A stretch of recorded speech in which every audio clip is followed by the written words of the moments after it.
Então, boa tarde a todos e a todas, sejam muito bem-vindos. Hoje nós temos aqui com a palavra a professora Ellen, né, muito querida nossa, assim, de coração. A gente já agradece a honra de contar com ela aqui, falando sobre um assunto bem relevante, né, que é o pescado, desde a produção até o varejo, não é isso, doutora Ellen? Isso. E a gente está muito feliz. Eu tenho um carinho muito grande por você, viu, Ellen? A gente ainda não se viu, né, fisicamente, mas o carinho é enorme. Eu acho que vem já de gerações, né? Que já Vem, vem de vem. tio Glênio, já vem. Então, esse carinho é de gerações, tá certo? Tá certo. Eu Fique à vontade. agradeço aqui o convite da professora Beth para colaborar, né? O pescado, ele é um assunto muito complexo, muito amplo, então a gente aqui deu algumas pinceladas para vocês, até para estimular quem não gosta da área, começar a gostar, né? Sempre fui uma apaixonada. Eu e a professora Beth, a gente tem uma história bem curiosa. O tio da professora Beth foi meu pai profissional, né? Meu orientador da minha TCC e amigo da vida toda. Todos os conselhos profissionais vieram dele, né? Do tio da professora Beth. E, infelizmente, ele faleceu, mas, assim, é uma pessoa que está na minha memória, na minha história, no meu coração. Eu sou Glênio Cavalcante Barros, né? Então, gente, eu agradeço aqui o convite, agradeço aqui os amigos, os colegas de trabalho, os alunos, os estudantes, quem tiver por aqui para assistir essa apresentaçãozinha que eu fiz com muito carinho para vocês, tá? Eu tenho várias, mas vocês acreditam que eu saí mexendo, eu acabei achando que estava tudo ruim e acabei criando uma só para vocês, né?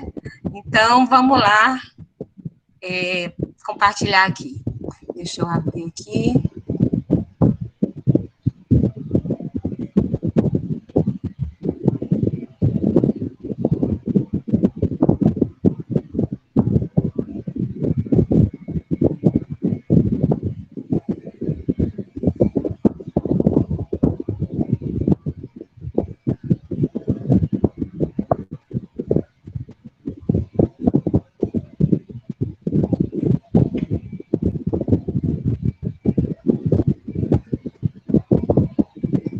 Então, aí tá todo mundo olhando, todo mundo vendo.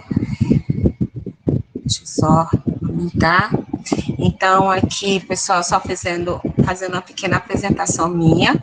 Eu sou Ellen Araújo Cavalcante, sou médica veterinária, né? Também tenho licenciatura em biologia, sou formada aqui pela Universidade Estadual do Ceará, mestrado na área de pescado na Universidade Federal do Ceará, MBA em pescado pela USP, né? Atualmente, eu sou professora na Universidade de Fortaleza, que é a maior do Norte e Nordeste, uma universidade privada, no curso de Medicina Veterinária, e também sou presidente da Comissão de Inspeção e Vigilância Sanitária do nosso Conselho Regional de Medicina Veterinária aqui do Estado, e atuo como responsável técnica no varejo também, atualmente no Grupo Carrefour.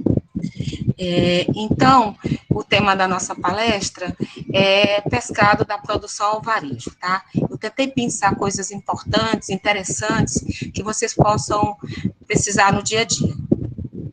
O que é que a gente vai abordar? A gente vai abordar a produção e consumo do pescado no mundo, cadeia produtiva do pescado, a classificação produtiva do pescado, a importância da sustentabilidade e da biossegurança, a importância dos métodos de sensibilização e abate na segurança do alimento e qualidade do pescado, a produção primária, uma pincelada, como é o pescado nas unidades de beneficiamento e pescado no varejo, tá?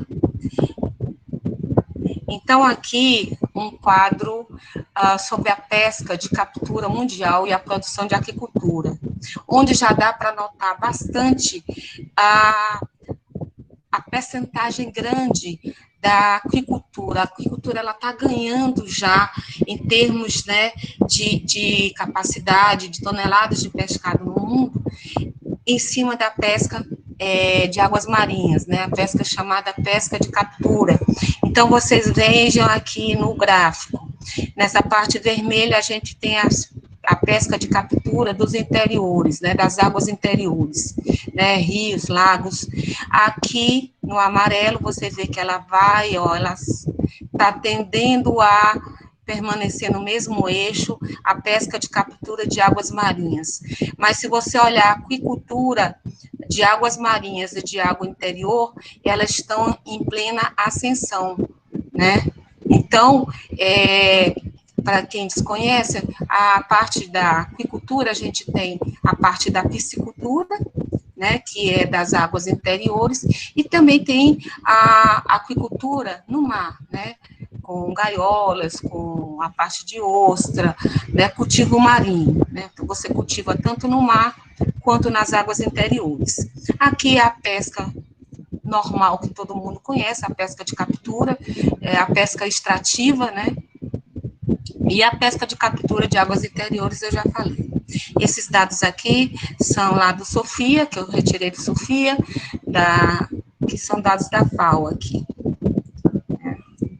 Aqui, ó, também desse ano, o Sofia desse ano, ele fala no aumento na produção global de pesca de 1990 a 2018, aumentou 14%, sendo que destes, olha, 527% estão lá na aquicultura, né? Confirmando aquele gráfico lá que a gente mostrou. E aqui o aumento do consumo dos peixes, né, de 1990 a 2018, aumentou, né, está em torno de 122%. A nossa média aqui, a média da FAO, seria de 12 quilos anuais por pessoa, a nossa está 9,5. E o norte é o grande consumidor de peixe aqui no Brasil, né, até por ter uma capacidade pesqueira muito grande, né? Às vezes as pessoas me perguntam, o Brasil é tão grande, por que a gente não tem uma produção igual a da China, né? Porque, gente, o nosso litoral é tão grande e possui diferenças geomorfológicas, oceanógrafas, né? Na parte de oceanografia, na parte de insumos primários. Então, um litoral, ele é muito mais adequado na parte geológica, na parte de alimentação primária para esses peixes do que outro, certo? Daí a gente não poder considerar toda a costa, todo o litoral do Brasil como um grande produtor, porque há essas diferenças. E aí a gente vai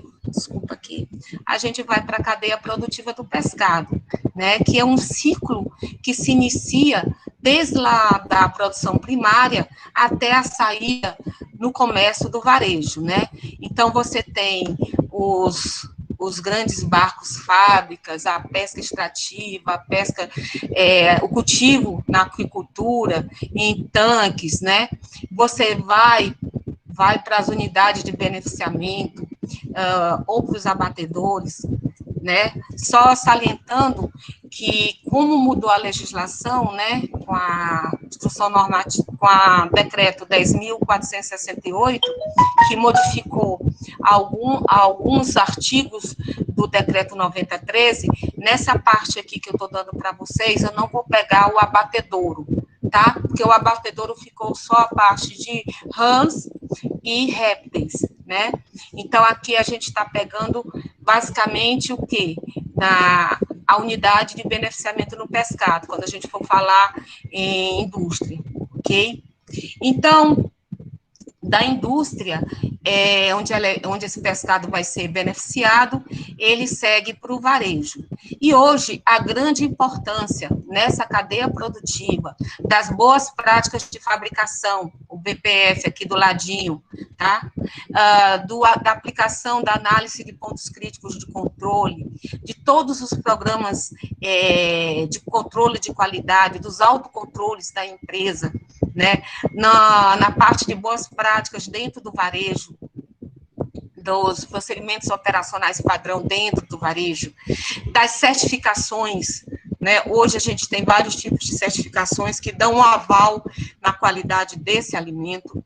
Lembrando sempre, gente, que segurança alimentar é uma coisa, segurança dos alimentos é outra. Nós aqui abordamos segurança dos alimentos, né? A segurança alimentar é um direito, né, das pessoas de se alimentarem, de terem nutrientes, tá? Para a gente não confundir. Aqui, a classificação que foi mantida, né, ainda do decreto 9013, né, e mantida só no estação depuradora, barco fábrica, unidade de beneficiamento, né, porque abate só, tá aí vocês estão vendo os jacarés, abate só rãs e jacaré. Então, aqui na estação depuradora, isso aqui é um tanque de depuração, né? Isso aqui é um tanque de depuração de ostra, a gente faz a depuração de molusco bivalvo, faz a depuração de tilápias, de peixes, né? Para tirar o off-flavor, a gente vai já falar o odor e o sabor de terra desse peixe. Aqui a gente tem barco fábrica, esses barcos fábrica, que eu saiba, são alugados, né? Tem lá em Natal. Tem barco fábrica japonês, que ele já tem a própria processamento no interior dele, né? Aqui no meu estado a gente não tem barco fábrica, né? E aqui a unidade de beneficiamento de pescado, que passou com a alteração pelo decreto 10.468, a não fazer mais, não há aquela necessidade da análise do exame antemortem, né? O exame antemortem, pós-mortem, vai ser aqui no abatedouro frigorífico de pescado, tá?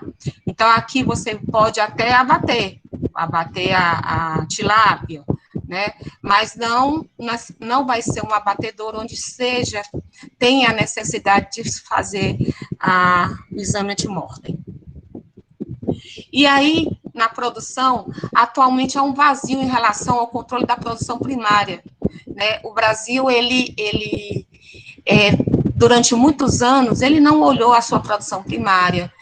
Houve um corte nas exportações há 3 anos atrás, se não me engano, né? Então, está se começando a se mudar essa visão, né? E levantamentos estatísticos estão sendo feitos, está se correndo atrás do prejuízo, tá?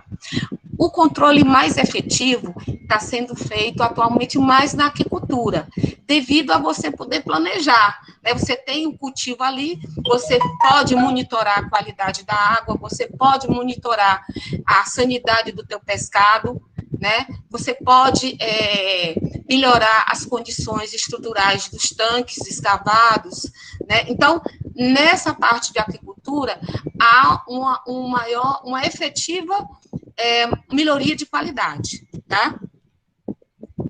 Aqui, quando a gente fala que o pescado, gente, ele está muito ligado o quê?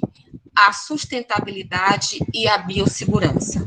Então, quando a gente fala em sustentabilidade, além do controle de resíduos, né, de todo aquele aparato, principalmente a parte do defeso dos peixes, né, que tem que ser monitorado, né, tem que ser realizado. Então, o defeso, ele varia de espécie para espécie, isso é muito fácil de vocês acharem, né, tanto no site da Secretaria de Pesca e Aquicultura, que hoje está no Ministério da Agricultura, né, antes era um ministério que foi extinto, né, mas tem uma secretaria que é bem ativa nisso aí, né, inclusive está lá o professor Alex Augusto, né, nosso parceiro também, ele é autor daquele livro de tecnologia de pescado, né, também me convidou para escrever um capítulo, e a gente é parceira há muito tempo, uma pessoa super conceituada na nossa área de pescado, e está lá ajudando nessa parte da Secretaria de Aquicultura, tá? Então, quem está trabalhando com peixe, ele tem sempre que saber essa parte do defeso. Qual é a sua bacia, onde é a sua bacia, quais são os peixes que vão entrar. Mas entra rápido no IBAMA, entra rápido na Secretaria de Agricultura, por as tabelas, vai se saber pelo estado, qual é o pescado que vai estar indefeso, tá bom? Aqui é só eu gosto muito de de mostrar o pargo, né, o Lutijanus purpúreo, porque ele começa o defeso dele agora no dia 15 de dezembro e vai até o dia 30 de abril, mas, contudo, a gente tem várias espécies de lutijanos, né? Então, a gente pode comercializar, no caso do varejo, o pargo, né, o chamado olho de vidro, né, que é do Pagos Pagos, mas a gente não pode comercializar o Lutijanus purpúreos, né? Você pode fazer uma declaração de estoque, você vai lá no IBAMA, pede ou faz pela internet, baixa, faz a sua declaração de estoque. Quanto de peixe congelado, não é peixe fresco, eu vou ter em estoque nas minhas câmeras durante esse período de defeso. Ah, eu tenho 1 tonelada, tá? Então, você só vai poder comercializar essa 1 tonelada que você declarou lá para o IBAMA, na declaração, tá? Então, essa portaria é uma portaria interministerial, e faltou o L aqui, foi na época do Ministério da Pesca, MAPA e Ministério da Pesca, tá? E a gente que trabalha com varejo, que trabalha com indústria, tem que sempre que verificar para não ser autuado. E aí a gente vem na parte do bem-estar animal, nos métodos de sensibilização, sempre lembrando, gente, que a partir até do método de pesca, se é de vara, se é de rede, se é de cerco, já se trabalha para não se estressar esse animal. O Brasil, ele está atrasado do resto do mundo. Só para vocês terem ideia, eu assisti uma palestra de um chileno e a gente está 20 a 30 anos atrasado do Chile, que já abate seus peixes por eletrocusão, pelo choque, para melhoria da qualidade desse peixe. Igual a abate bovino, de suíno, de aves, o pescado também a gente evita o estresse para que não haja o consumo desse glicogênio e o acúmulo do ácido lático muito rápido na musculatura e também a entrada do rigor mortis muito rápido. A gente quer que aquele pescado fique em rigor mortis, que são 3 etapas, né? Pré-rigor, rigor mortis e pós-rigor.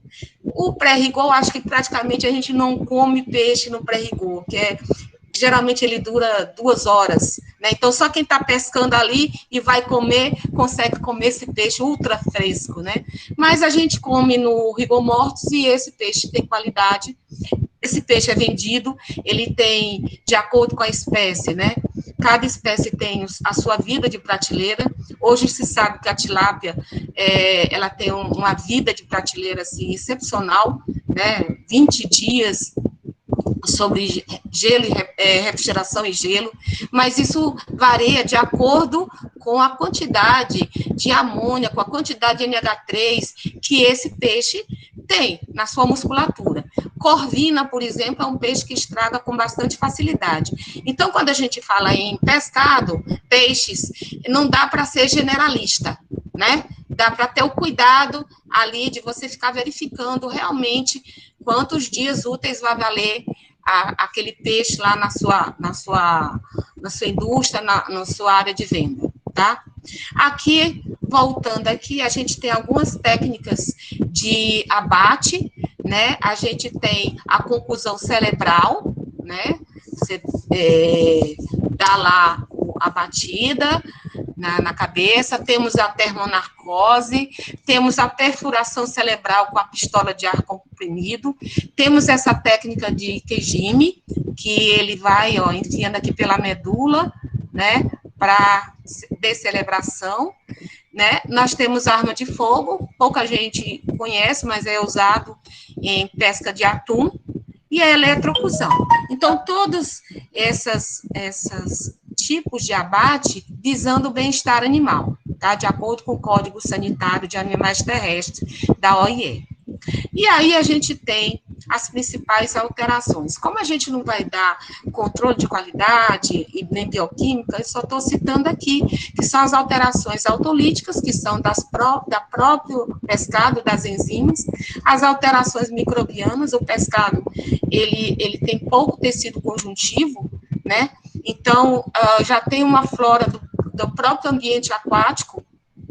Então, ele alberga bastante bactérias nas vísceras, nas brânquias, né, e no muco superficial, na pele. São os locais onde ele mais tem essa microbiota. A literatura cita muito pseudomonas, aeromonas, né, salmonela, às vezes, nas indústrias, como micro-organismos presentes, tá?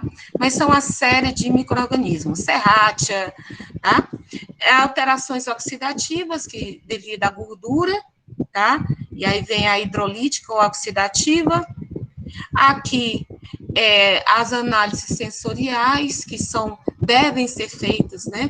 No pescado, lá na indústria, lá no varejo.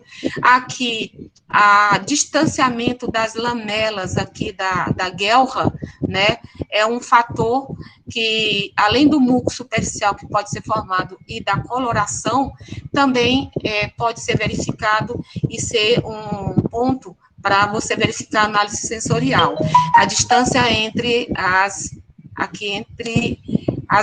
lamelazinhas aqui, entre os filamentos das brânquias, tá? Aqui, como eu falei, ó, o pescado, nesse estado aqui, ele está flácido, né, o índice de rigor dele, né, o D0 é grande. Aqui no rigor mortis, né, vai entrar em contração, essa caudazinha aqui, que é mais arriada, ela vai subir, né, porque o peixe vai estar em rigor, e aqui no pós-rigor, com a desnaturação proteica, né, feita pelos micróbios, pelas bactérias, principalmente, esse pescado ele vai entrar em decomposição, e essa vai ter essa flacidez, mas uma flacidez mais patológica, né, de decomposição, diferente dessa inicial.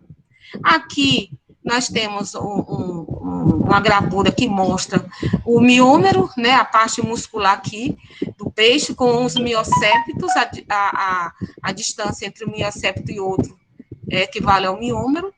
E aqui uma conchinha aqui de molusco bivalvo, que ela tem que estar fechadinha, né, para estar com qualidade, tá? Aqui, uma outra foto aqui das lamelas, ó, dá para vocês verificarem a diferença. Aqui, aquela análise da superfície do olho, se tem manchas, né, da coloração das guelras, da presença de muco superficial, da pressão do dedo, né, então, de sair alguma secreção do orifício anal, né, então, tudo isso aí a gente vê lá na análise sensorial. E aí a gente chega aqui na produção primária, tá? A gente chega na produção primária e um grande problema ainda do Brasil, gente, é a qualidade dos barcos brasileiros, né? Então, você tem, principalmente no Nordeste, ainda muito barco de madeira, velho, barco lagosteiro que foi transformado em barco de atum, né? Já no Sul você tem, e no Rio Grande do Norte já tem barcos bons, mas você tem barcos de alumínio, barcos mais higiênicos. Aqui no Ceará, está havendo uma renovação bastante grande da frota por causa do atum, né? E como a empresa que vai atrás do atum lá desses armadores, desses pescadores, que a Robinson Crusoe exige a higiene sanitária a bordo, ter banheiro, ter tudo, então muitos armadores aqui, eles fizeram novos barcos ou fizeram uma restauração boa nos seus barcos, tá? Então, aqui a gente tem ainda, ela está para ser revogada, a Instrução Normativa 29, de 22 de dezembro de 2014, que era do extinto Ministério da Pesca, que falava justamente desse controle higiênico-sanitário nas embarcações. Mas, pelo jeito, não fizeram o dever de casa, né? E aí acabou que as exportações do Brasil foram bloqueadas. Por quê? Pelas péssimas condições das embarcações brasileiras, né? Então, agora, o que está se fazendo? né? Aqui você vê, aqui é um barco de lagosta, aqui é no fundo do barco, isso aqui é uma urna, mas você vê falta de higiene, você vê que essa urna não é revestida, ela é de madeira, hoje a gente já usa fibra para cobrir tudo isso aqui, porque a fibra, ela é higiênica, né, dá para lavar, né, aqui, ó, inclusive isso aqui foi uma foto quando eu trabalhava na Secretaria da Pesca aqui do Estado, né, é o pessoal do Ministério da Pesca que veio, do Ministério da Agricultura, desculpe, que veio aqui fazer uma vistoria, tá? Então, esse fracasso, gente, nesse requisito higiênico-sanitário para as embarcações, começou uma consulta pública, agora no meio do ano, e ontem eu conversei com o professor Alex, né, que é lá da Secretaria de Agricultura, lá do MAPA, e ele disse que já foi feita a consulta e vai sair, né, essa portaria breve. Então, essa portaria, ela vai revogar essa 29 aqui, é uma portaria que também vai mexer com a parte dos requisitos higiênicos sanitários para embarcações, né, de produção primária, que vai fornecer matéria-prima para o processamento industrial. Mas quais são as inovações que vão vir nessa portaria?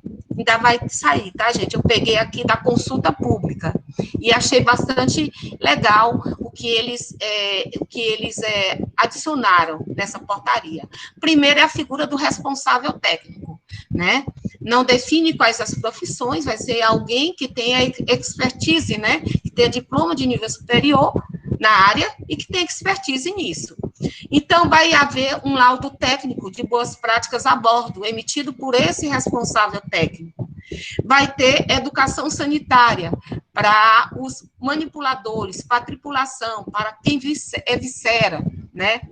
Permissão de sangria, evisceração e descabeçamento a bordo. Isso não existia, gente, isso era proibido. Tanto que quando chegava o atum sem as guelras, o pessoal fazia o maior aê no varejo. Mas se você não fizer isso, gente, o atum ele é formador de histamina, né? Os peixes escuros são formadores de histamina, né? Então, a histamina é um parâmetro de qualidade. Ele é uma substância formada pela descarboxilação da histidina, que é um aminoácido lá presente. E esses peixes têm bastante histidina. Então, se você não faz evisceração, se você não faz isso, esse peixe vai aumentar o nível de histamina, que aumenta quando deteriora, e ele vai ficar sem condições, ou ultrapassar o nível permitido pela lei, que é 100 ppm, tá? Então, outra modificação, descarte de resíduos acumulados a bordo. Vai jogar no mar? Por isso que eu falo em vocês na sustentabilidade. Tudo tem que hoje, gente, também inserir qualidade, segurança dos alimentos, biossegurança, sustentabilidade na nossa área, tá? Então, isso aqui ele vai ter que ter lá um local para armazenar vísceras, armazenar tudo que for resíduo, e para quando ele voltar, ele fazer o descarte. Laudo médico para os manipuladores, vai ter que ter, como se fosse o nosso ASO, né, que a gente faz no varejo. E foco em itens importantes, como temperatura da salmoura, né, que não pode ser superior a 9, menos 9, a qualidade da água e do gelo, senão vai contaminar esse pescado a bordo ainda,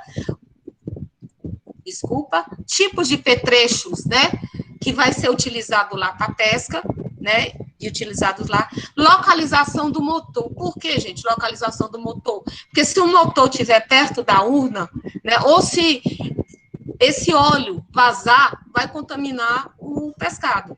Então, eles observaram isso nessa portaria, achei bem interessante. O abrigo do sol, por que o abrigo do sol? Porque tem barco que pesca e o peixe fica lá no sol, no convés, e não tem nenhuma cobertura. E aí acelera essa deterioração do pescado.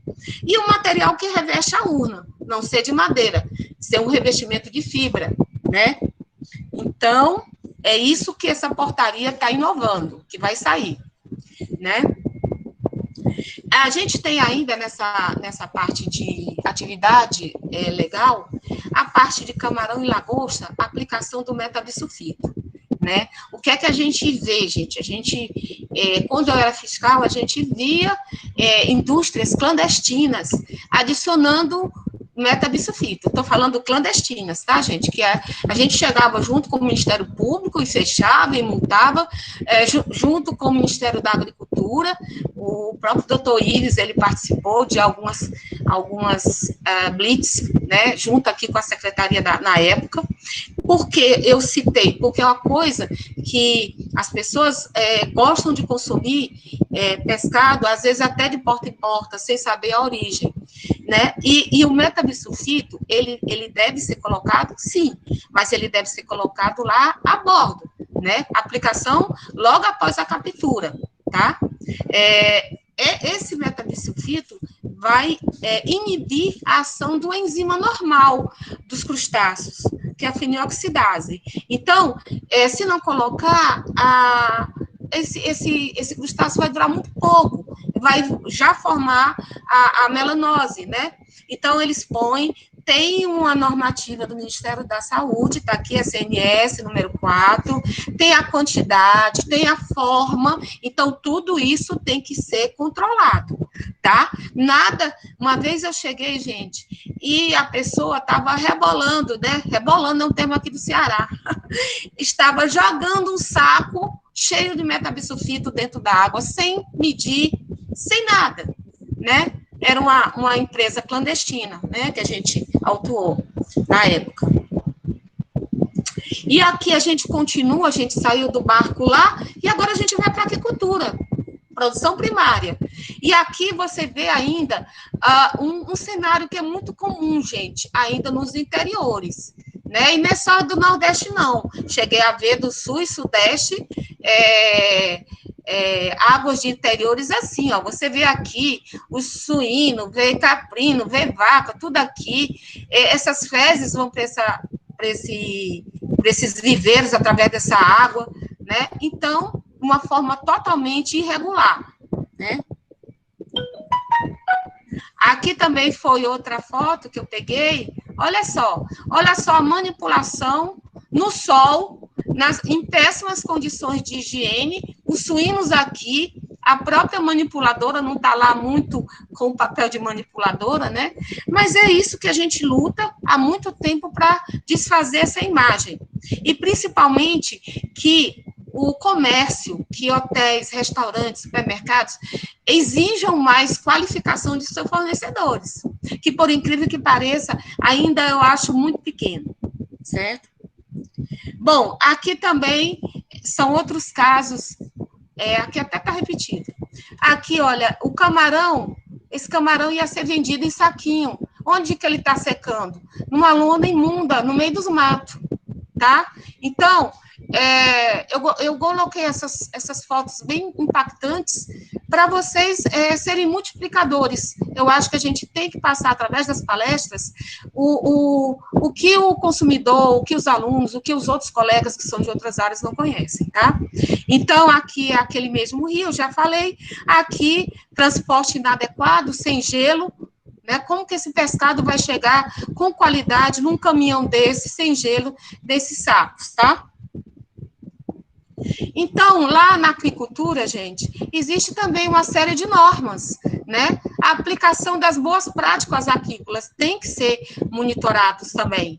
Então, você tem que fazer a qualidade, quantidade da água de cultivo, os parâmetros dessa água têm que serem medidos, a localização, o controle das enfermidades, você pegar, fazer análise de brânquias, fazer análise de sangue, análise de hemolinfa de camarão, para detectar as doenças, fazer uma prevenção, usar medicamentos, tirar o off-flavor, o odor de barro, né, o odor e sabor de barro, dar uma alimentação balanceada, monitorar a densidade. Se esses tanques tiverem uma quantidade muito grande de peixe, eles vão ter uma mortandade grande pelo acúmulo de resíduos, né, de fezes, de matéria orgânica nesses viveiros, controle das condições ambientais, vacinação, peixe vacina, né? Vacina principalmente contra Streptococcus, a Galactidae, a gente vai já mostrar aqui. Uso intensivo do gelo. Uma observação, gente, que eu fiz muito aqui, não sei se isso ocorre em outros estados, mas aqui no meu estado, o que eu notava muito era a dificuldade das colônias de pescadores em ter acesso ao gelo, né? Não tinha fábrica de gelo perto. Então, cabe à estrutura governamental, cabe até os proprietários de indústria que trabalham com esses fornecedores, né, de produção primária, investir tanto em educação quanto na fabricação dessas fábricas de gelo, desses silos de gelo, tá? Locais para higiene e manipulação adequada. Então, isso aí é lá nas boas práticas, tá? Aqui, para quem não conhece, eu fiz aqui um apanhado lá dos meus colegas engenheiros de pesca, né? Mas só para vocês terem uma ideia do que seriam os viveiros, né? São esses reservatórios naturais de fundo e paredes e terras, né? Exibem condições mais próximas daquela que o peixe vive, né? No seu ambiente natural, e podem emitir alguns elementos de construção em relação aos tanques. Aqui são os tanques escavados, né? Aqui ele está revestido aqui com um plásticozinho. Aqui, os Hessways, né, que são tanques retangulares, consideravelmente mais longos, mais rasos do que os outros tanques, né, pelos quais passa um alto fluxo de água, tá? E aqui, os tanques, né, as gaiolas, né, aqui no Rio, tá? Então, aí a aquicultura que é feita. Aqui, um monitoramento, né? Essa aqui é uma estação de piscicultura, lá de Sergipe. Nós temos um aqui do Denox, também é bem parecida. Aqui, a senhora, ela está fazendo monitoramento aqui do tanque escavado dela, tá? Aí você pode ver, gente, você tem que ver densidade, temperatura, pH. Então, quem trabalha com aquicultura é ficar dia e noite ali, fazendo os monitoramentos, porque qualquer problema nessa água aí, vai ter uma mortandade alta do teu peixe, ou o teu peixe vai adoecer. Tá? Aqui, ó, aqui é uma fábrica de gelo que eu encontrei numa cidadezinha aqui do interior, bem interessante. A colônia de pescadores era toda aqui ao redor, e eles não tinham essa necessidade, né? Eles vinham apanhar aqui o gelo nessa fábrica de gelo. Tempo e temperatura, gente, é essencial para a qualidade desse pescado. Se você não tiver um tempo minúsculo, né, uma temperatura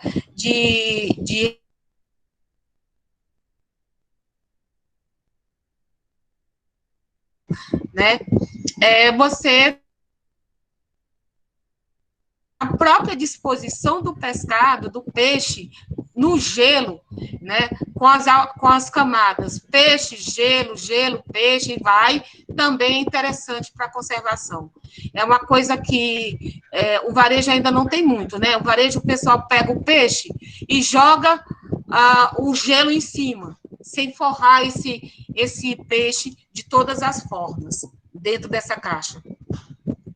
Aqui, alguns aparelhos de medição lá da aquicultura, né? Um medidor de oxigênio. Por exemplo, esse mês eu fui procurada, esse mês não, nós estamos em novembro, né?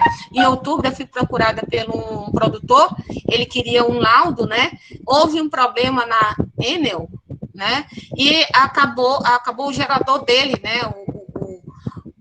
O equipamento que gera oxigenação lá para os peixes, e todos os peixes do tanque dele morreu.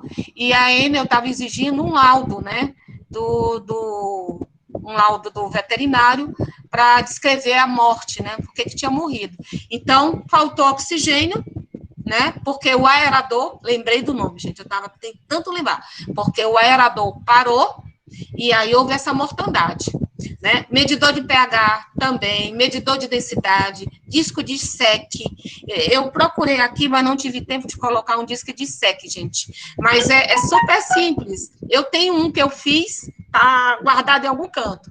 É um cabo, né? Onde você faz cola a fita métrica, e embaixo tem um disco que eu fiz de tampa de de caixa plástica de maionese. Então, você bota faixas escuras e brancas dessa tampa, junta com esse cabo e mergulha dentro da água. É para você ver até onde você consegue enxergar a turbidez dessa água, certo? Então, a gente usa muito também o disco de sec. Aqui, um grande problema lá na sanidade do pescado é justamente a presença da geosmina, né? Aparecimento de geosmina e o MIB, que é o metilsorboneol. Então, são substâncias que são acumuladas devido às algas, né? Um processo de eutrofização, ou seja, o acúmulo de matéria orgânica nesse tanque vai gerar uma floração dessas algas e de cianobactérias, que são as algas azuis, né? E vai provocar isso. Então, vai ter um gosto e odor de terra, a água que vai passar para o peixe, e um mofo também, um cheiro de mofo, tá? Hoje, os controles utilizados, algicidas, o ozônio eu li um artigo que ele teve um sucesso de 78% a 80% na retirada, né, desse gosto, desse odor, e a depuração dos peixes, né, antes do abate, que é o que eu falei lá, que a gente faz com tilápia, né, para tirar esse odor. Então, a qualidade do peixe, principalmente da tilápia, gente, melhorou muito. Antigamente, há 10 anos atrás, você comia tilápia e tinha um gosto de terra terrível, tá? Sim, outra coisa, isso, pelo Ministério da Saúde, não é considerado problema, tá? E o gosto e o odor é mais algo sensorial, algo que vai atrapalhar a economia, né? A renda daquele produtor, certo? Porque ninguém vai querer comer, tá? Aqui, a vacinação da tilápia, gente, essas fotos, como a Beth disse, eu não sou rica em dinheiro, mas graças a Deus sou rica em amigos, né, graças a Deus. Então, essas fotos foram me enviadas pelo doutor Leonardo Sericato, que hoje eu acho que ele mora no Panamá, ele roda o mundo todo, né, nessa época ele estava aqui no Ceará, né? E aí a vacinação da tilápia contra o Streptococcus agalactiae, a galactia, quase que não sai, é um por um mesmo, como vocês estão vendo, tá? Foi lá no cultivo no interior aqui do Ceará. Aqui, cultivo de ostras, né? Ainda há, gente, cultivos que isso aqui é chamado de cama, né? É uma rede com tubos de PVC. Então, aqui a maré tá baixando, então você já consegue ver as ostras, as sementes, tá? E depois, no período certo, quando elas crescem, os pescadores, os produtores fazem a coleta dessas ostras, ok? Aqui, um importante programa inserido no mapa, na parte de molusco bivalve, né, que é o PNCMB, que é a Instrução Normativa número 7, que é o Programa Nacional de Controle de Moluscos Bivalves, que a gente vai pincelar aqui por ser importante lá. Então, aqui, molusco bivalve marinho destinados para o consumo são o foco dessa instrução normativa. Se vê a retirada dele do mar, o trânsito, o processamento e o transporte. E a adesão do Estado é obrigatória, tá? Então, o certo seria, o Estado quer vender molusco bivalve, ostra, mexilhão, vieira, né, sururu, né, ele tem que pedir a adesão ao Programa Nacional de Controle de Molusco Bivalve lá do mapa, porque ele vai ter que seguir tudo que essa instrução normativa determinar. Eu coloquei algumas coisas aqui para vocês verem. Aqui é o litoral, essas imagens são do professor Matias, do Instituto Federal de Santa Catarina, tá? Então, aqui você vê uma área de cultivo aqui de molusco, né? Por que essa preocupação, principalmente, gente, em Santa Catarina? Porque há uma floração de algas muito grandes lá em Santa Catarina, mas mesmo aqui no Nordeste, a gente tem floração de algas, tá? Eu tive até uma discussão, uma vez, numa reunião com um produtor aqui, que ele disse assim, não precisamos desse programa aqui, porque aqui não tem floração de algas. E aí eu tinha recortado um recortezinho de jornal de 3 anos atrás, uma praia aqui chamada Barra do Ceará, estava lá toda vermelhinha, o mar fica vermelhinho dessa floração dessas algas, tá, gente? Professora, e o que tem a ver a floração com o cultivo, com essa instrução normativa? Essas algas, gente, elas são filtradas pelos moluscos bivalves e podem produzir toxinas, né? Inclusive toxinas neurotóxicas para o homem. Então, quando dá problema lá, quando faz a coleta e dá um nível alto, para tudo. Não pode vender mais, né? Então, Santa Catarina faz isso muito bem.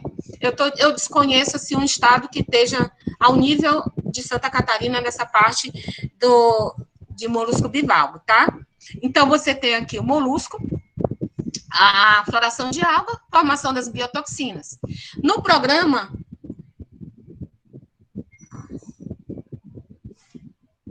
No programa, retirei aqui uma parte da instrução normativa, o Estado lá, ele pode liberar a pesca, né? Ele pode liberar sob algumas condições, ou ele pode suspender, de acordo com os laudos que forem dados lá. As coletas são feitas a cada 15 dias. Coleta água, coleta o molusco e coleta as algas. Então, sai esse resultado e aí se sabe, tá? A biotoxina produzida, ela é termostável, então não vai adiantar você aquecer, né? São prevenientes desses fitoplânctons, né? Que no processo de filtração lá do molusco bivalvo são incorporados no corpo dele, tá? Não fazem parte do PNCMB.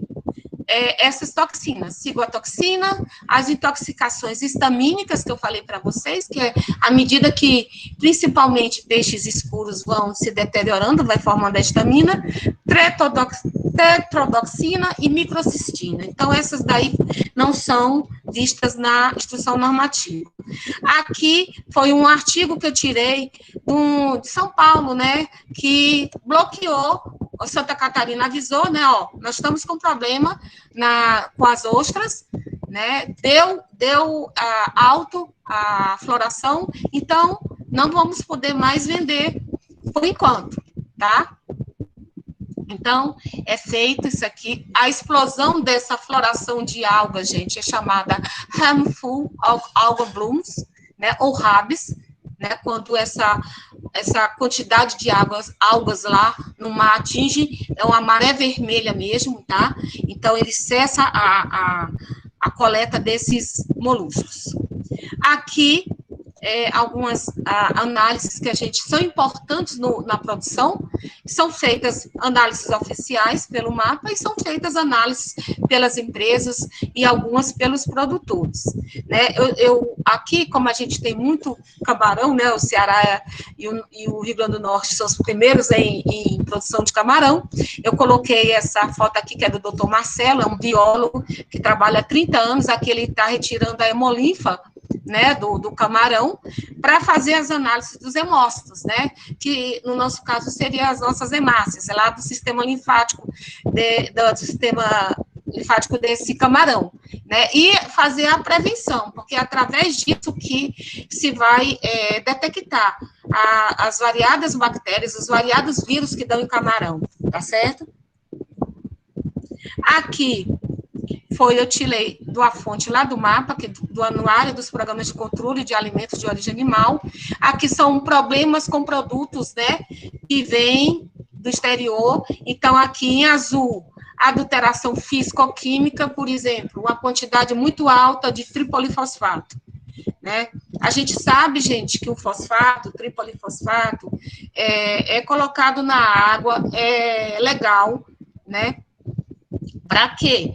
Para o tripolifosfato, ele é sequestrante de ferro, ele aumenta a capacidade de retenção da água no músculo, ele evita a desnaturação proteica desse peixe lá na câmara congelada. Então, é comum, após o congelamento, né, os filés, dar uma mergulhada nessa água num tanque com o tripolifosfato para depois voltar para a cama, e forma aquela camada vítrea para proteger esse pescado. Mas as indústrias, né, que exportam, eles têm que fazer alguns testes para ver. E o mapa faz as análises oficiais, e aqui houve a detecção de alguns problemas.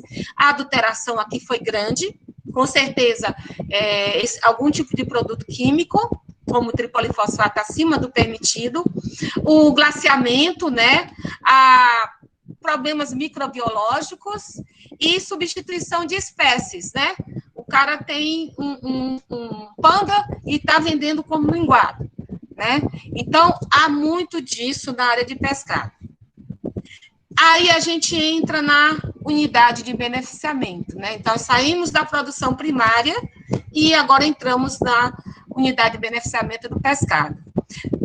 A unidade, ela tem que cadastrar, gente, os fornecedores dela, os produtores, né? Inclusive,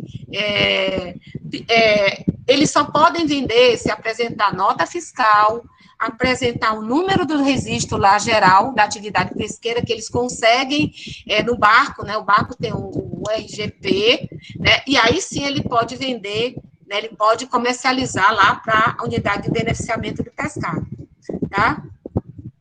Aqui, uma batida em cima dos autocontroles, que são muito falados porque são necessários, né? É lei a exigência desses autocontroles, né?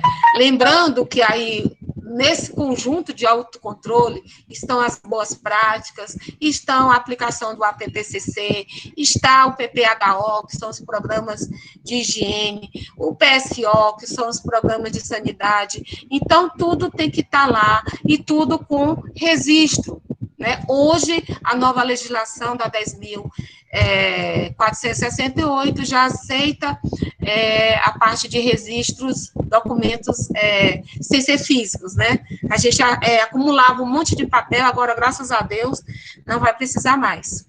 Aqui eu coloquei, eu gosto muito de colocar fotos, para vocês terem ideia, eu vou falando.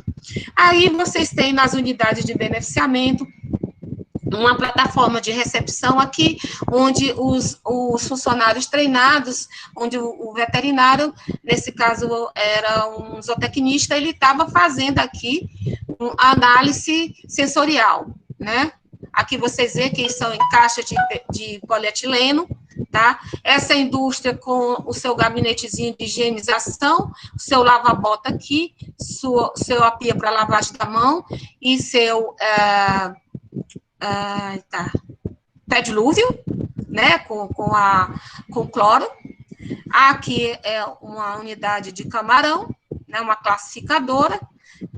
Aqui as pessoas todas com o fardamento ok, higiênico, um local higiênico, tanto pessoas quanto ambiente, né, a refrigeração. Aqui é uma área suja, onde eles estão lavando esse pescado. Aqui tem umas torneirinhas, essa era uma indústria pequenininha do interior, gente, por isso que aqui é meio assim, era certinho, mas tudo assim, caninho, né, que eles arrumavam, tudo meio adaptado. E aqui a saída das indústrias para levar esse pescado para o comércio. Aqui também um processo industrial, aqui de lavagem, já aqui é uma plataforma, né, com CIF, você vê aqui a lavagem do pescado, né, para entrar lá na área limpa. Aqui, o controle da temperatura ainda no caminhão. Aqui, análise de parasita em filé, que também é feito em indústrias, né, em plataformas com CIF, né, pode fazer com negatoscópia. Aqui é uma Kendall Table. Aqui a esterilização numa indústria de enlatados, né, tudo com a atuação rigorosa do RASAP, tá, gente? Aqui nós temos ainda lá nas indústrias, né, o memorando da circular número 2, lá do mapa, que é sobre os parasitas, né, de pescado, essa nova alteração trouxe alguma novidade para essa parte de parasita, gente, né, que a gente vai comentar daqui a pouco.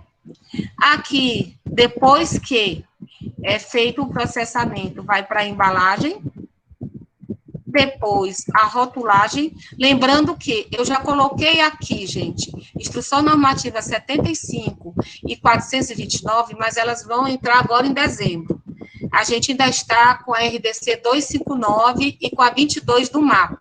Essas daqui são da Visa. Com certeza o mapa vai alterar a sua Instrução Normativa 22, que é de rotulagem, tá? Então, aqui a expedição na indústria, né? Uma câmara adequada, um óculos para sair.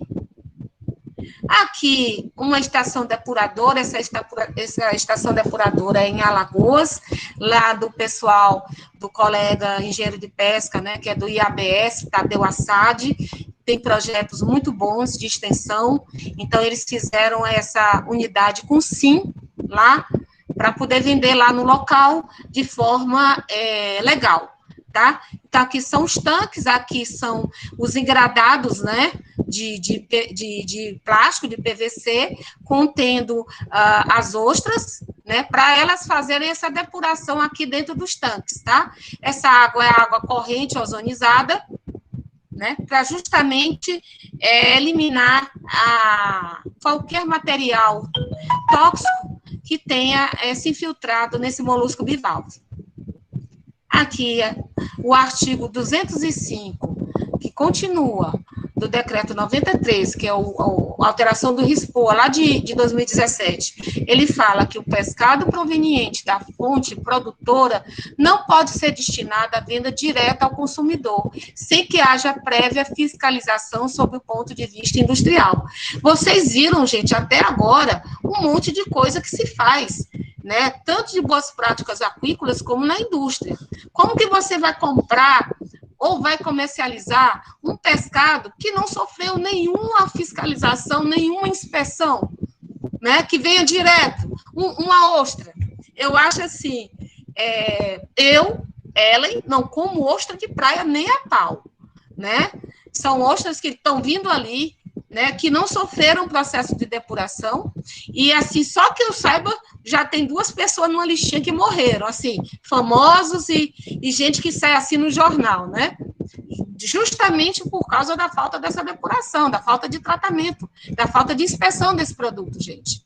Isso não é brincadeira. Fazer sushi com peixe que vai direto da fonte produtora primária, para mim, é tipo roleta russa, sabe? Aqui em Fortaleza, até já tem uma legislação do ano passado, eu acredito, sobre isso aí. Aqui, reforçando o artigo 205. Então, olha, se eu entrei agora no varejo, a terceira etapa da nossa palestra.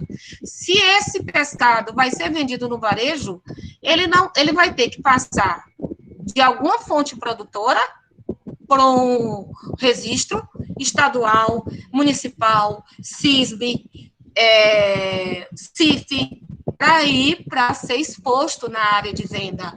Você tem responsabilidade com o seu cliente. E, assim, aqui eu estou tendo muito sucesso com minhas amigas nutricionistas, né? Porque a gente conversando, assim, informalmente, elas não faziam isso nos restaurantes e hotéis onde elas trabalham. E hoje elas já entram, elas me dizem assim, olha, eu vou entrar ali para ver se aquele produto tem registro na DAGRE, que é a Agência de Defesa, né? E não é que elas acham, gente, CIF falso, né? Porque ainda tem muito disso, rotulagem falsa, gente. Não sei no estado de vocês. Bom, chegamos no varejo. No varejo a gente tem uma legislação que, por ser comércio, gente, pertence à vigilância sanitária, né? Então, a gente é regido pela RDC 216, de 2004, que rege serviços de alimentação, né? Então, toda essa legislação é para serviços de alimentação. Então, vai incluir shoppings, praças de alimentação, né, hotéis, restaurante, barraca de praia, supermercado, tá? E todo mundo que for dessa área. Agora, ela contém 4 POPs, mas não é porque ela contém 4 procedimentos. Primeiro, higiene de instalações, equipamentos e imóveis. Segundo, controle integrado de pragas, vetores e pragas urbanas. Terceiro, higienização do reservatório. Quarto, higiene e saúde dos manipuladores, que você é obrigado a ter só esse POP. Aí, não. Isso aí é muito pouco se você quer fazer um controle de qualidade de pescado no seu varejo. Então, você vai ter que ter muitos mais POPs, né? E você vai criando. Você vai 20, 25, de acordo com a sua necessidade, de acordo com a análise de risco que você vai fazer no seu estabelecimento ou na sua indústria, tá? Eu peguei uma indústria de camarão que tinha 105 procedimentos, né? Então, é isso que eu quis ressaltar aqui. Aqui, seleção de fornecedores. Isso quem faz é o comercial do varejo, né? É interessante que o comercial ele tenha um conhecimento que muitas vezes não é por maldade, ele não tem conhecimento sobre que tem que ter, agora nem tanto, né? Mas que determinadas legislações, eu não posso comercializar o pago durante dezembro, a partir do dia 15. Eu não posso comprar esse peixe aqui, porque esse peixe, nessas caixas, com esse rótulo aqui, é só vendido para os programas nutricionais do governo. Então, eu não posso comercializar. Então, tem vários detalhes que a pessoa que tem a responsabilidade técnica daquele local pode ajudar o comercial, né, nessa seleção, tá? Então, a pessoa do comercial pode consultar o próprio site do Ministério da Agricultura. Aqui eu peguei o nosso aqui, da Agência de Defesa Agropecuária, e bem aqui vocês estão vendo que tem, estabelecimentos e produtos registrados. Então, ele vai lá e vê se aquele fornecedor, aquele CIF, aquele CIE, é realmente, no caso aqui é CIE, é legal, está lá inscrito, está tudo certinho. A partir daí, aí ele vai fazer as transações comerciais dele, tá? E pode ter um feedback com o responsável técnico para ver mais algum detalhe.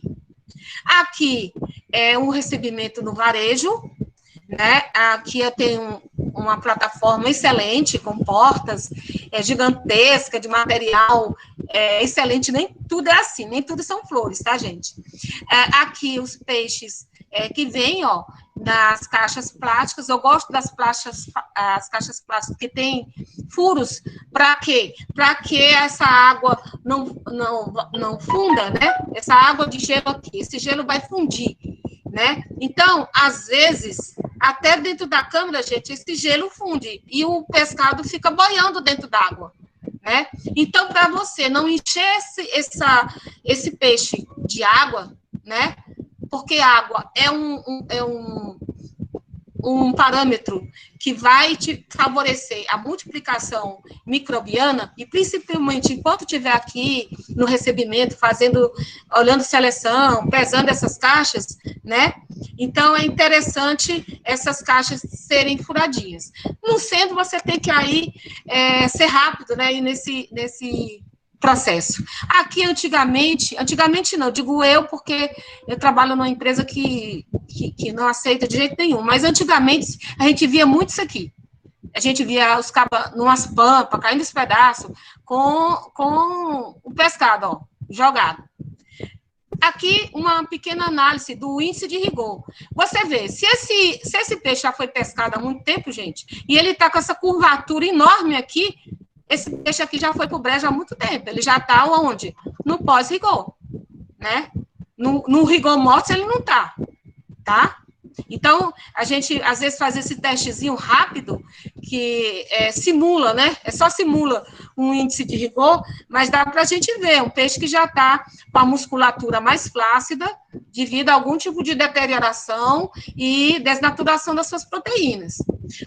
Tá? Como o peixe tem bastante aminoácido, algumas espécies têm bastante aminoácidos com enxofre, sulfurados, né? Isso aqui aumenta muito em determinadas espécies, tá? Aqui, ainda falando sobre o recebimento, aqui eu vi ainda, isso aqui tem muito, gente, em mercados pequenos, em feiras, tá? Que é o pescado aqui jogado na pampa, xizinho nele, o nosso amigo termômetro aqui, nós temos o termômetro de ponta também, né? Que coloca no alimento. Aqui foi uma empresa que eu fiscalizei, ó, você vê que está todo jogado o peixe dentro da carroceria. E aqui o correto, ele vinha em caminhão ou congelado ou refrigerado se a distância não ultrapassar 6 horas, e ou vim também em bins. Esse é uma caixa enorme, né, de polietileno, onde eu tenho as caixas plásticas aqui cobertas de gelo, tá? Aqui, você pode, essa imagem foi cedida, né, eu pedi autorização da minha chefe lá para colocar, que a gente usa lá no Grupo Carrefour. Então, a gente faz uma análise de MIC, que é um método de índice de qualidade, né, avaliando, dando deméritos, né, de 0 a 3, né, de 0 a 2, aliás, desculpe, a pontuação. Então, o 0 é excelente, o 2 é péssimo, para determinadas características, né? Então, eu tenho o MIC para tilápia, para cada espécie é variável, eu tenho um MIC diferente, tá? Uma pontuação diferente. Então, aqui, se ele está brilhante, por exemplo, os olhos, eu tenho 0, se está ligeiramente opaco, eu tenho 1, e se tem esse olho totalmente opaco, eu tenho 2. No final, você faz a pontuação e vê o limite, se ultrapassou o limite estabelecido ou não, tá bom? Os meus alunos que estão aí fizeram isso semana passada. A gente simulou lá no laboratório. Aqui o armazenamento no interior desse estabelecimento de varejo, tá? Aqui a gente vê 2 erros. Aqui você vê uma condensação nessa câmara. Você olha para cima e já vê a câmara condensada. Os produtos abaixo do evaporador, tá? Esse evaporador condensa, né? Tem algum problema aqui? A gente tem muito problema, gente, de refrigeração, né? Tem que ter uma manutenção ali ativa. Aqui, ó, não sei se vocês estão conseguindo ver. O cabo pegou, estava pingando aqui, ele colocou um saco, né? Para o saco ficar recolhendo as gotas d'água que vinha do evaporador. E aqui o excelente, né? Bem armazenado, numa câmara grande. Continuando aqui o armazenamento, aqui só top, né? Armazenando aqui, tirando a temperatura. Aqui a gente coloca o rótulo em todas as caixas para ver a rastreabilidade, a data de validade, né? Um procedimento de qualidade, tá? Para você saber que dia que entrou, como entrou, rastrear esse peixe. Tá? O descongelamento, ele é feito sob temperatura -5. Infelizmente, em algumas praças, não é permitido o descongelamento, apesar de existir, né, lá na legislação do mapa, mas alguns municípios não permitem, e a gente tem que seguir, no caso do comércio, também a legislação municipal, tá, gente? Aqui, o pobre desses peixes aqui estão boiando dentro d'água, ou seja, você entupiu a musculatura desse peixe de água, né, e ele vai perdendo a qualidade, tá? Aqui, geralmente na área de vendas, você tem a lavagem do peixe, tirando esse muco especial, o corte de acordo com o cliente quer, né, em filé, em borboleta, né? Aqui uma mesa específica para o varejo, tem também indústria, mas eu vejo mais em varejo, que ela tem aqui essa abertura, para onde ele vai, quando ele tira aqui a víscera, né, cai aqui. Os resíduos vão cair aqui, porque essa lixeira tem que estar bem aqui, tá? Então, vai cair, ou está, e eu não estou conseguindo ver direito. Mas os resíduos vão ser jogados aqui e caem diretamente na lixeira. Aqui, exposição do pescado fresco, gente.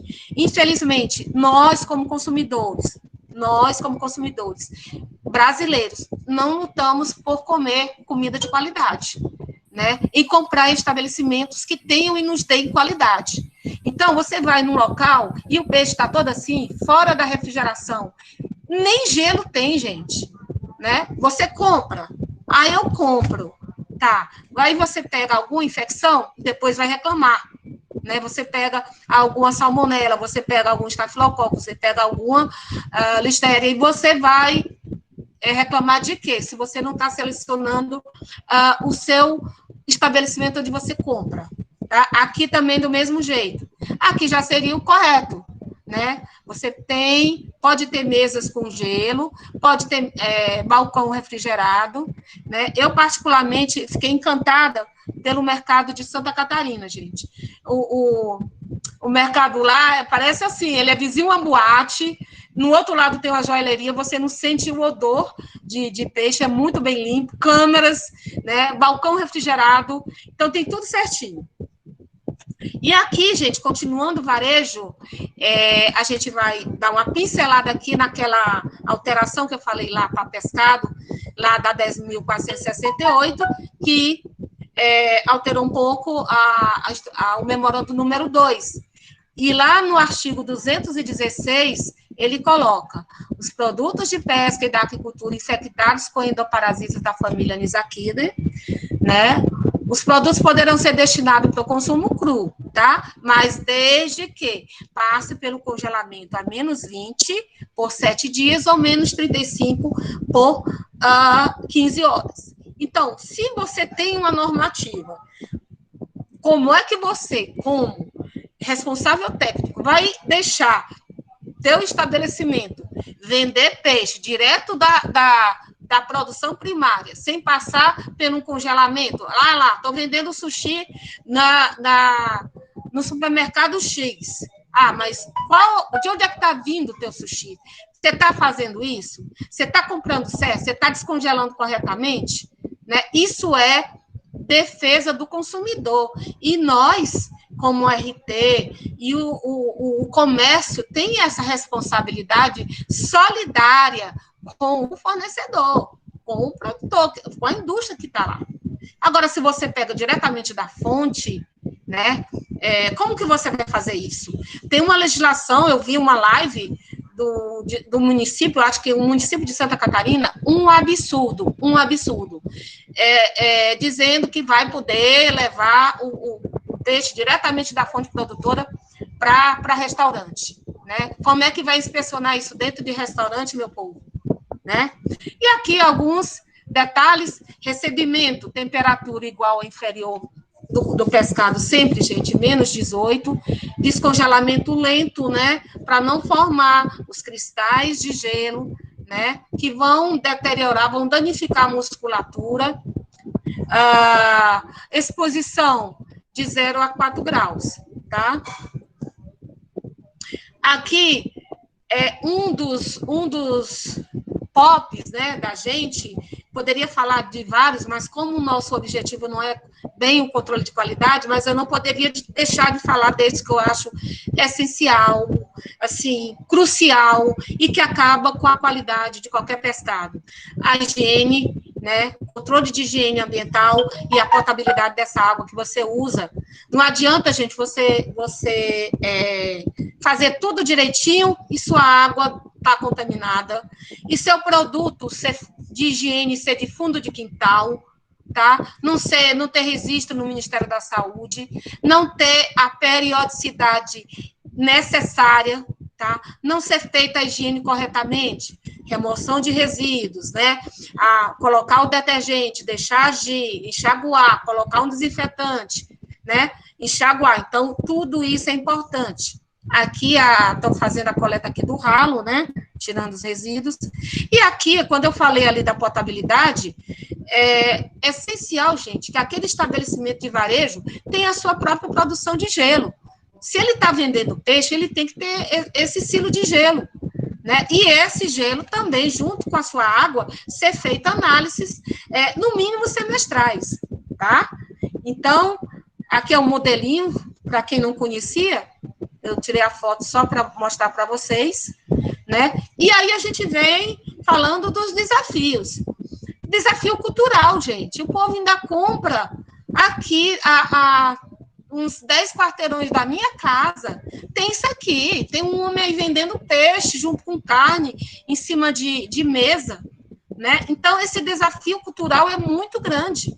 Mas enquanto consumidor, eu digo vocês, porque a partir de hoje, eu espero que os meus alunos, é bem engraçado, quando eles terminam a disciplina, é automático, eles já não comem em qualquer lugar, eles já têm um olhar mais crítico, né? E as palestras, agradecendo novamente a professora Beth, elas servem muito para isso na nossa área também, para educar, para mostrar os riscos do consumidor, tá bom?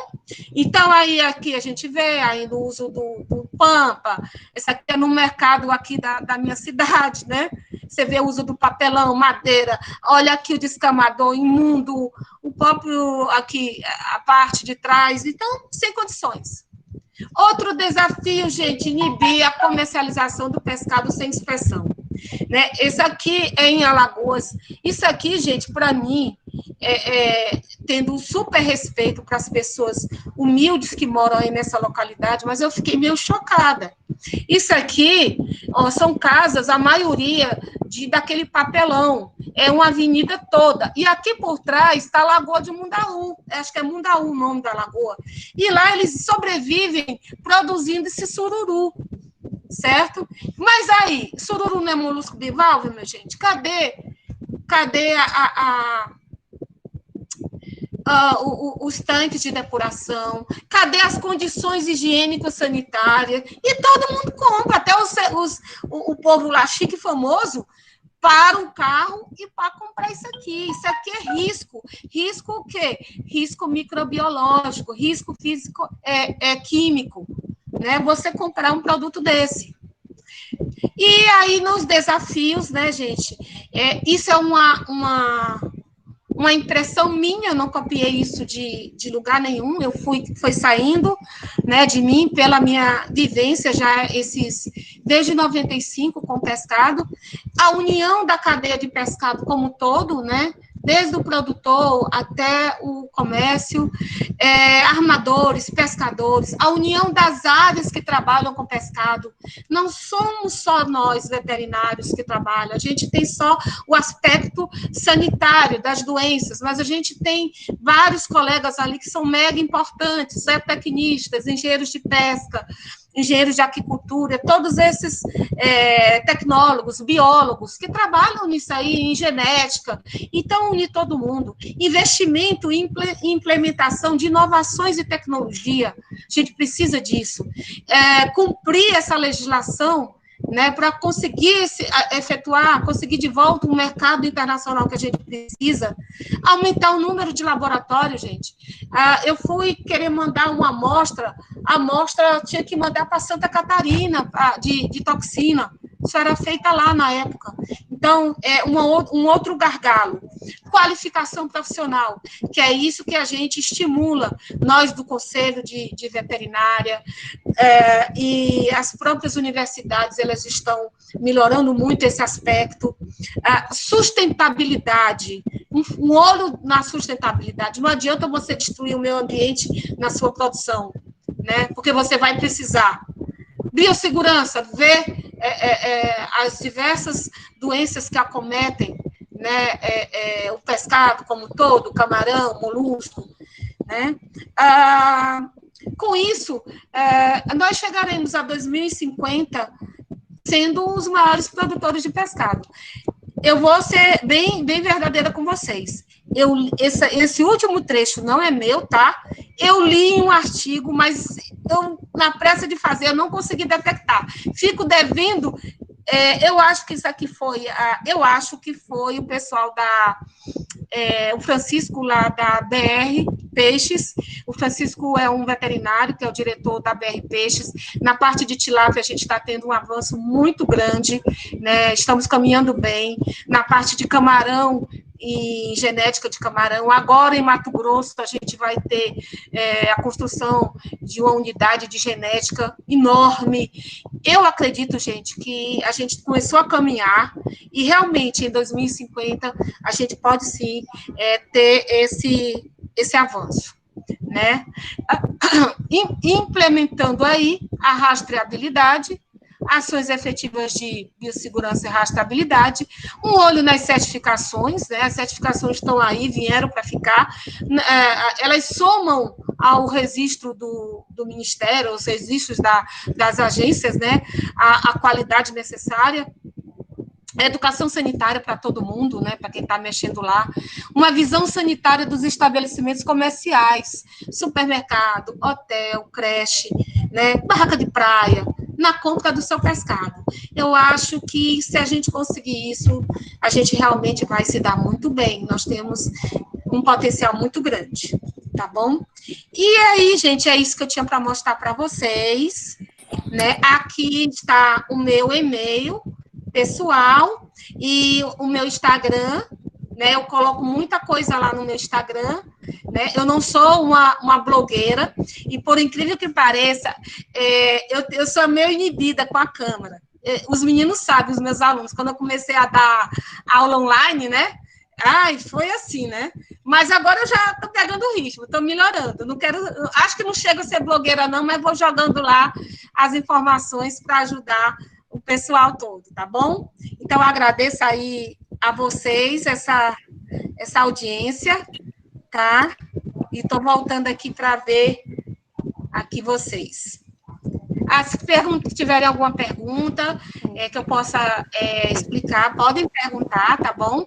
Eu só estou vendo o chat agora porque não estava aparecendo para mim, tá bom? Deixa eu te dizer, Ellen, a gente hoje conta com a mediação da doutora Glenda, né? A gente quer agradecer a todos os que estão aqui. A doutora Glenda vai te ajudar com essas perguntas, porque... Rapaz, melhor pessoa não sabe que é uma alegria imensa. Quanta honra! Ela está aqui conosco. É minha irmã de coração, doutora Glenda. Demais! Minha querida doutora, professora Ellen. Muito obrigada, Elizabeth, por essa honra, professora. Ellen pode tirar o compartilhamento, né, para ver todo mundo aqui. Certo. Deixa eu ver. Estou vendo aqui já todo mundo. E Glendinha, fique à vontade. Muito obrigada. As veterinárias top, uma da Dagre e a outra da Dagro, me dando essa honra, não aguenta. Assim mata meu coração, meu povo. Beijo para a doutora Cristiane também. Muito bom estar aqui com vocês. Professora doutora Ellen, vários elogios no chat. E vou ler alguns aqui, certo? Marcelo Bezerra, elogiando a objetividade, forma simples de apresentar com conteúdo diferenciado. O Marcelo Bezerra, o biólogo? Não sei. Não sei. Tá. Provavelmente, sim. Certo. Obrigada, Marcelo. Alexia Alexia Cavalcante, palestra clara e objetiva. Flávio Silva, muita experiência na prática e conhecimento teórico, muito bom. Kalina Monteiro, elogiando bastante, maravilhosa. Doutora Kalina, um abraço também para você. Então, são vários elogios. Temos aqui uma contribuição da doutora Gleicione, falando que a portaria do sushi é a SMS número 14. Isso, aqui é municipal. Aliás, 1405. Mas você sabe, Gleicione, você sabe por que eu não citei ela? Foi de propósito. Foi de propósito. Eu não concordo com um item lá dela, né? Eu até botei no grupo, acho que você não viu, não? Tem um item dela lá que eu não concordo muito. Aí eu omiti mesmo, sabe? Achei tão triste. Mas vamos lá. Vamos lá. Temos algumas perguntas. Aqui a gente tem a doutora Aline Rodrigues, que ela fala que a pontuação quanto à dificuldade de acesso ao gelo é compartilhada também em Rondônia e no Amazonas. Na verdade, eu acho que o país inteiro tem. O país inteiro. Gente, eu queria saber o gargalo, sabe? porque as políticas públicas não olham, isso é tão fácil de ver, está lá, existe, entendeu? E não é o pequeno produtor que vai conseguir isso não, gente, é o pessoal pobre. Eu trabalhei com eles, eu acho que eu tenho uma foto no Instagram, eu catando sururu, eu queria viver o que eles viviam, para eu sentir. E é muito triste a falta, a ausência do poder público com esses produtores. Pronto. É uma opinião muito importante, Ellen. Temos aqui também o Guilherme Boniconte, acredito que seja isso. No varejo, como você cobra dos funcionários quanto à higienização das botas? Digo, funcionários de fora da peixaria. A manutenção, por exemplo, é fácil a implementação? Olha, primeiro, muita educação, muito treinamento. Nas minhas peixarias não entram quem não é da peixaria. A primeira norma é essa. Só pode entrar na tua peixaria quem trabalhar ali. E você tem um lava-bota assim que ele adentrar, para que essa bota seja lavada, certo? Ou, no máximo, fazendo uma análise de risco, ter uma mangueira para eles mesmos lavarem com um escovão, tá? Mas, assim, impedir a entrada de qualquer outro funcionário no setor vai te ajudar muito. E treinamento. É muito difícil, gente, principalmente para os pequenos mercados do varejo, essa conscientização. Mas, assim, consegue, tá? De tanto bater, não tem aquele ditado, água mora em pedra dura? Então, a gente consegue, sim, me dar uma melhora. Não vou ser sonhadora de dizer que ser 100%, mas dá para a gente trabalhar assim. Agora, sempre, sempre com o apoio da direção. Você não consegue nada se a direção não te apoiar, tá? Aí tem um comentário aqui também, doutora Ellen, do Osni Santo. Ele coloca, na praia tem aqueles de venda de peixe, de peixe fresco, abatido ali mesmo, que os turistas compram. Isso. Não deveria haver fiscalização proibindo esse abate no comércio? Não deveria ter, impedindo a venda de ostra, molusco bivalvo, que em termos de análise de risco, ainda é muito pior do que peixe, né? E a gente vê nas praias aqui, não sei nas praias, eu fui no Rio, mas não prestei atenção, em Santa Catarina estava muito frio, mas aqui no Nordeste é comum, o caba vendendo o crustáceo, a lagosta, vendendo a ostra, e o povo acha que só botando o limãozinho é ácido, e ali matou tudo, né? Todo mundo desconhece o que seria uma toxina, né? Então, é complicado. É realmente um olhar de políticas públicas, de política para a saúde, ainda mais que nós estamos inseridos na saúde única, né, doutora Glenda? Então, essa nossa área, gente, faz parte importante. E enquanto as autoridades, enquanto os outros profissionais dessa área, médicos, né, não entenderem isso, a gente também não evolui muito, não. Muito bem colocado. E a sua experiência é maravilhosa. Muito importante esse conhecimento todo e como passar, né? Temos outra pergunta aqui, a da Lauren Mayara. Ou Lauren, não sei bem como fala. Bom, gostaria de saber a opinião da professora Ellen sobre o porquê do Brasil não investir mais na produção e criação de salmão.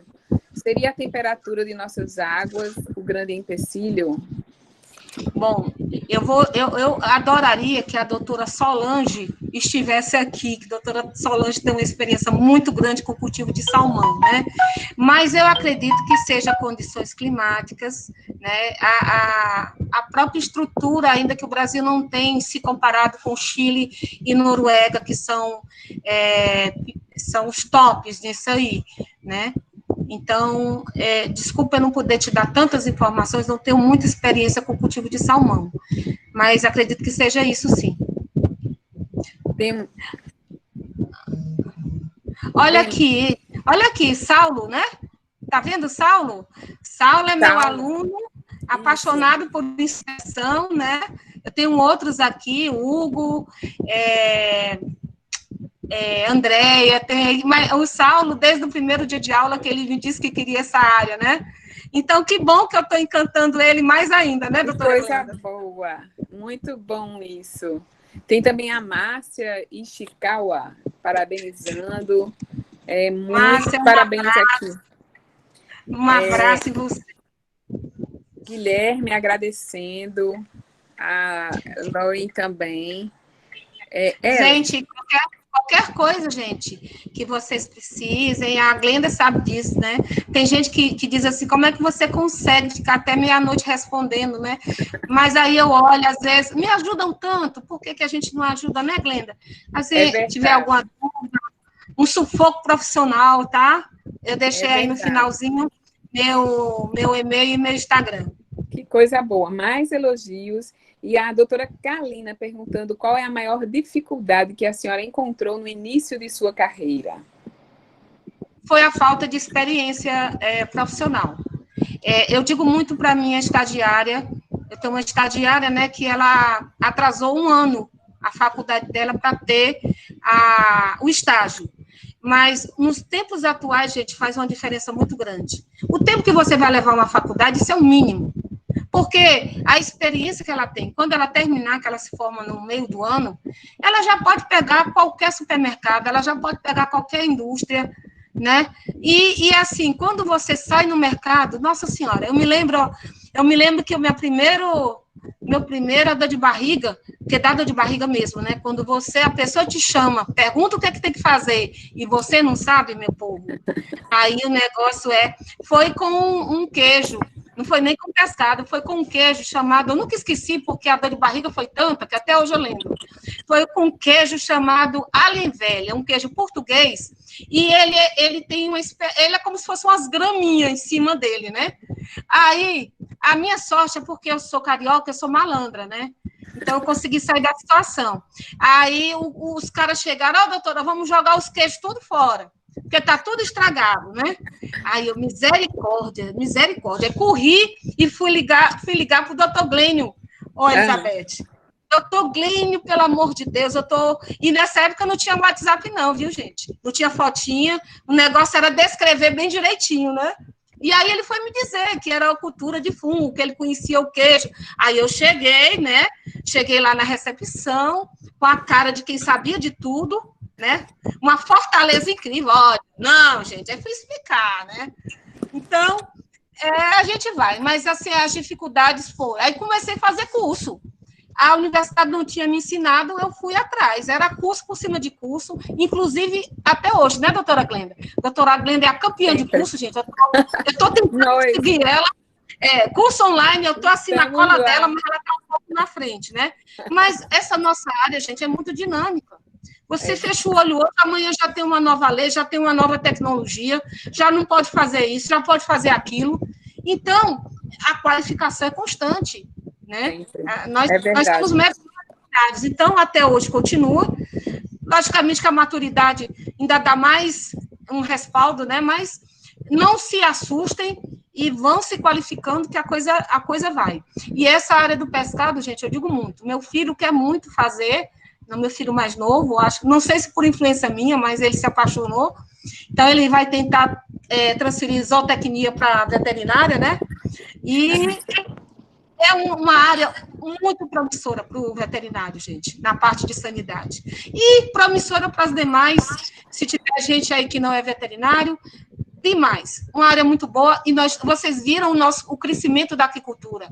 Isso vai precisar de profissional, gente. Agora, profissional qualificado, tá?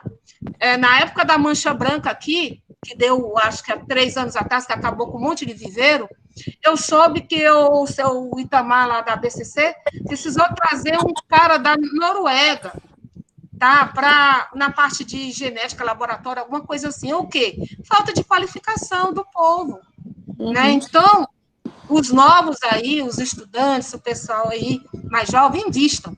Vai morar fora, vai fazer qualquer coisa. E é muito gostoso você estudar e saber cada dia mais. Ellen, temos aqui a Gleicione falando, eu não podia faltar a essa palestra de uma mega profissional e amiga. Vou aceitar, viu? Mas você e doutora Glenda, doutora Márcia, Kalina, é tudo suspeita, porque são tudo amigas de coração, viu? Mas obrigada. Doutora Ellen, agora é uma pergunta minha. O que mais lhe motiva nessa área, como veterinária? Na área como um todo, é justamente essa aceleração de novidades, de tecnologia, de processos, né? As certificações, a gente está meio encantada com certificação, né, Glenda? Gente, é um encantamento, é uma coisa assim, ai, eu quero saber, alimentos me encantou, eu vou ser bem sincera para vocês, eu tranquei a faculdade no 5º semestre, achei que não ia dar uma boa veterinária, porque eu não queria clínica. E assim como várias universidades hoje, né, a cadeira de inspeção ela é só mais nos últimos semestres, né? Então, foi minha mãe disse, não, você já está no 5º semestre, vai fazer aí, e eu fui, triste pra caramba, né?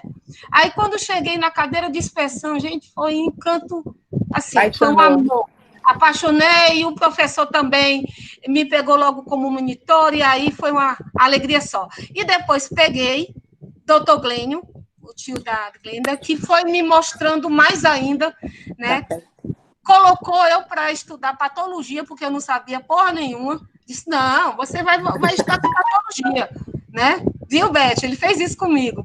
E depois, gente, o Deus é tão bom que depois eu peguei o doutor Masayo Shogawa no meu mestrado, que era um dos papas do pescado no mundo. Ele faleceu, inclusive, no mês passado, né?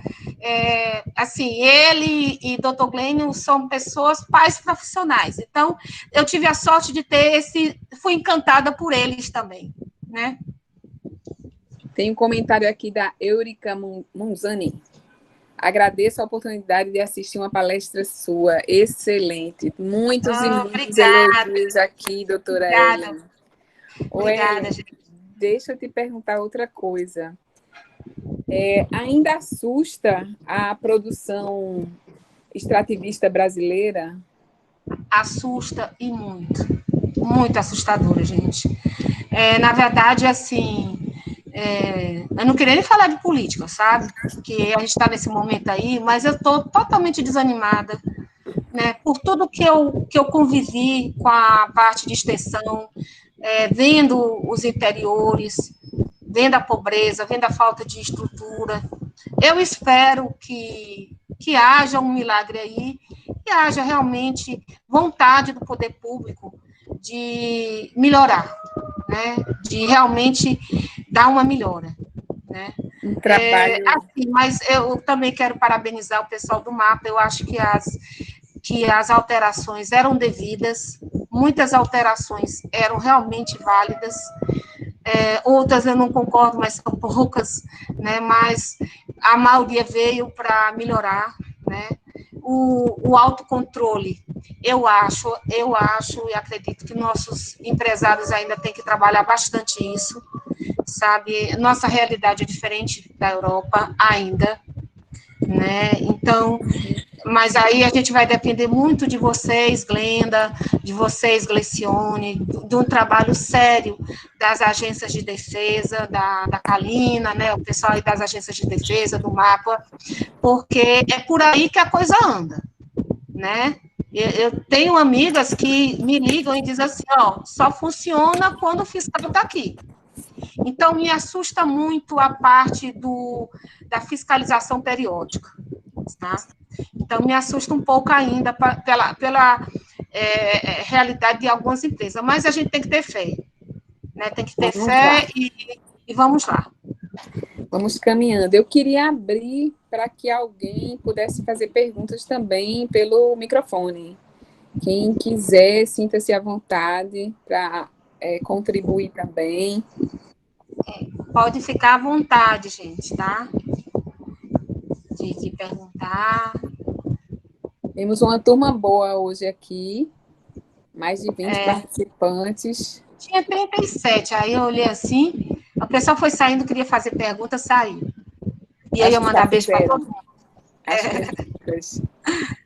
Ellen, quanta alegria, viu, estar com você aqui. Ellen, e com relação à questão de controle de essa questão sanitária mesmo, nessa parte extrativista, quando a gente vê que é exigido, né, para exportação, essa questão de banheiro sanitário dentro das embarcações, e a gente tem aqui outra realidade, né? Pessoas aqui é como eu te falei, não sei como está em Recife, mas aqui, devido à instalação da Robinson Crusoe, a Robinson Crusoe, gente, é a segunda maior empresa de enlatados do mundo. Se eu não estou enganada, tem 2 sedes aqui no Brasil, uma no sul e outra aqui no interior próximo aqui a Fortaleza, fica 1 hora mais ou menos daqui de Fortaleza, que é uma cidade chamada São Gonçalo.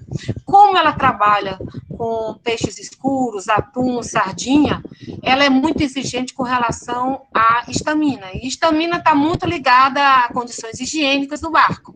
Então, os barcos que queriam vender para eles tiveram que se adequar.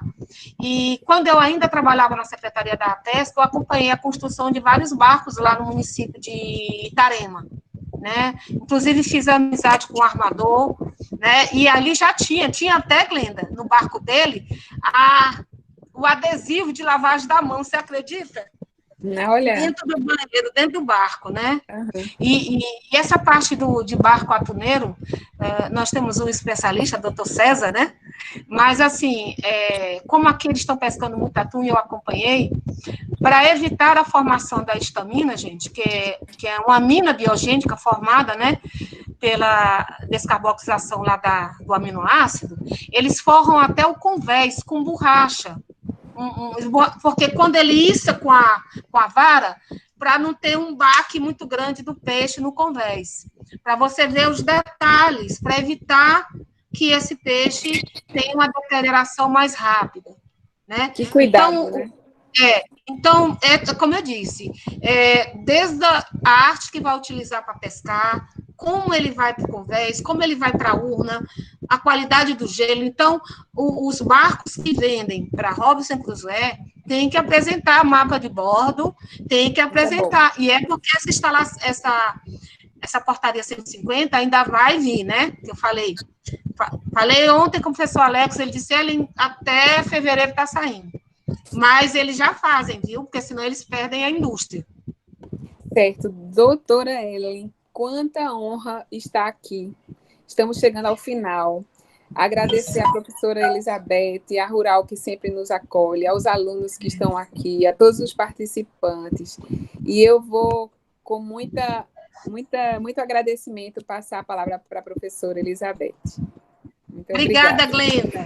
Beijo para ti. Eita, Glendinha, muito obrigada, viu? Por estar aqui sempre professora. conosco. Hoje a gente encerra, né, com chave de ouro Lindo. esse nosso ciclo de palestra que iniciou no início da pandemia, né?